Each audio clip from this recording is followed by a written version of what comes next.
Taping ni The Barkads Tash nagsimula na, netizens masaya para kay Tash. The Purse Family, mapapanood na ulit sa Linggo March 30. Pasabog ng Eat Bulaga sa Sabado para sa ikalawang sugod Campus March 29, ay Biyernes pa lang ay dapat nang abangan. The Barkads Main, muling pinahanga ang lahat.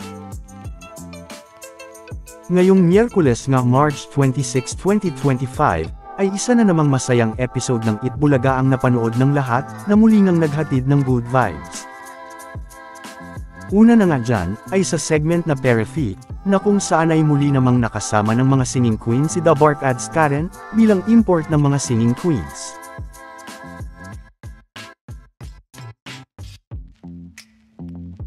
At ngayong Miyerkules din naman, ay present naman ulit ang guest The Barkads natin na si Arbony, na muli namang nakipagkulitan kasama ang mga The Barkads.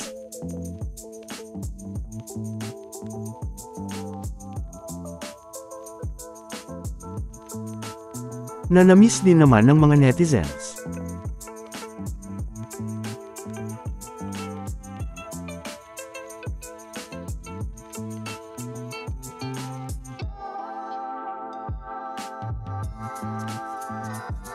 Sa segment pa nga na The Clones, ay muli naman ngang nakita ang kulitan ni Ian Red at RB, na kung saan, ay ang nakakatawang biglang pagtingin nga ni Ian Red kay RB, na 2 beses nang nangyari.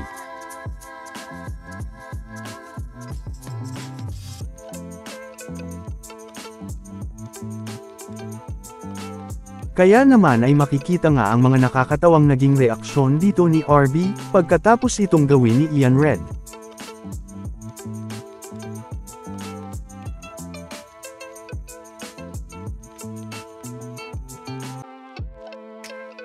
Hindi nga lang yan, dahil muli namang hinangaan ng mga netizens si The Barkads Main, matapos naman nagayahin ng The Clone contestant si Britney Spears, na isa daw sa kaya niyang gayahin. Kaya naman, ay makikita nga ang naging reaksyon dito ni Main, pagkatapos niya itong marinig, at habang kumakanta ang contestant. Pero, nang hamunin naman si Main ng mga The Barkads, na kaya din daw niya ito, ay game din naman itong kumanta sa kanyang pwesto.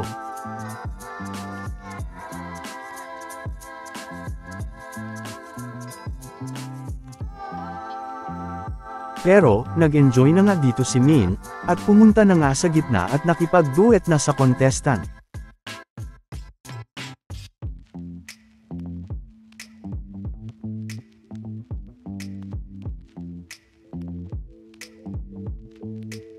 Pero, pagkatapos nga ng pagkanta ni Min, ay bigla na nga itong tumakbo, na pabiro ngang nag-walk out.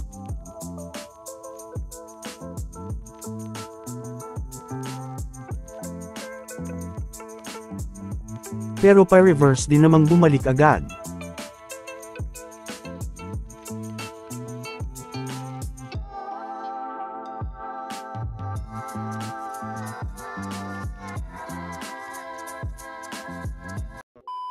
Welcome back mga ka-highlights. Bago tayo magpatuloy ay maaaring mag-subscribe at i-click ang notification bell para updated kayo sa mga susunod pang videos, at paki-like na rin ang video, share at mag-comment na rin. Maraming salamat po. Samantala, gaya nga ng una na nating napag-usapan, ay mapapanood na nga ang pangalawang sugod campus ng Eat Bulaga sa La Union, sa Sabado March 29. Pero, Biyernes pa nga lang, ay dapat na ngang abangan ng mga pasabog ng Eat Bulaga, para sa pangalawang pagsugod campus ng Eat Bulaga at ng mga The Barkads.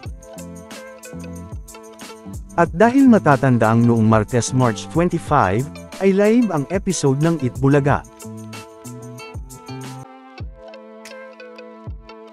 Ay panigurado namang gaya sa unang sugod campus nila, ay hindi nga ulit live ang Eat Bulaga sa Biyernes March 28, para syempre, paghandaan ang mga mangyayaring pasabog sa Sabado March 29, ang pangalawang sugod campus ng Eat Bulaga. Na syempre, ay paniguradong may pasilip na naman ulit ang mga The Bark Ads dito, gaya ng stage at ang ilan sa mga estudyanteng makakasama nila dito, dahil Biyernes pa lang ay nasa campus na ang mga The Bark Ads, na masusugod ng Itbulaga. Na kung saan, ay mukhang makakasama din na dito si RB, bilang isang guest The Bark Ads ulit. Na matatanda ang isa nga sa mga request ng mga netizens.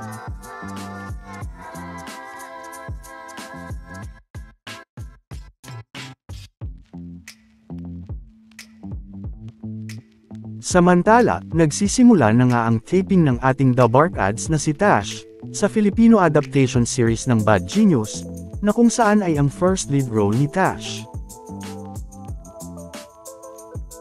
Sa katunayan nga, ay sa FB page ni Tash, ay makikita ng isinare ni Tash ang simula ng taping niya ng Filipino adaptation series na Bad Genius. Na syempre, ay masaya ang mga fans at mga netizens dito para kay Tash.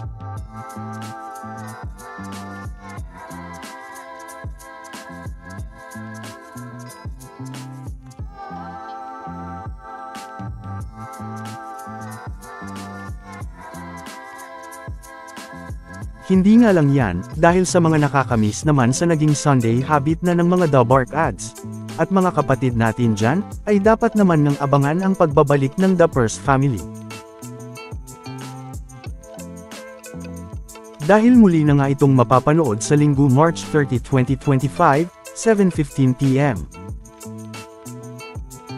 Ayon pa nga sa interview ni Miss MJ, ay mga fresh episode nga ang mga mapapanood dito, na kung saan ay dapat ngang abangan ang tila pagtawid naman daw ng kilig ng Ashverse dito.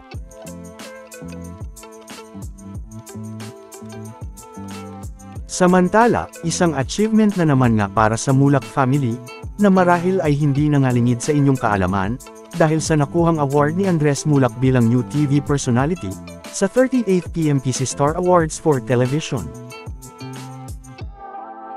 Na kung saan, ay hindi nga lang ang kanyang pamilya ang masayang bumati sa kanya, kundi maging ang iba't iba pang mga personalidad, na nag-comment nga sa post na ito ni Sir Aga Mulak sa kanyang IG.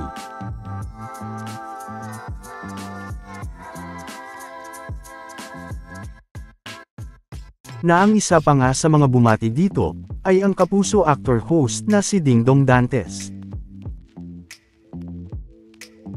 At syempre, si Bossing naman bilang Best Male TV Host. At sa mga nagtataka naman gaya ng ilang comments, kung bakit hindi kasama ang Itbulaga sa binigyan ng awards. Ay dahil noong 2009, ay naging Hall of Fame na ang Itbulaga, para sa Best Variety Show category, sa PMPC Star Awards for Television.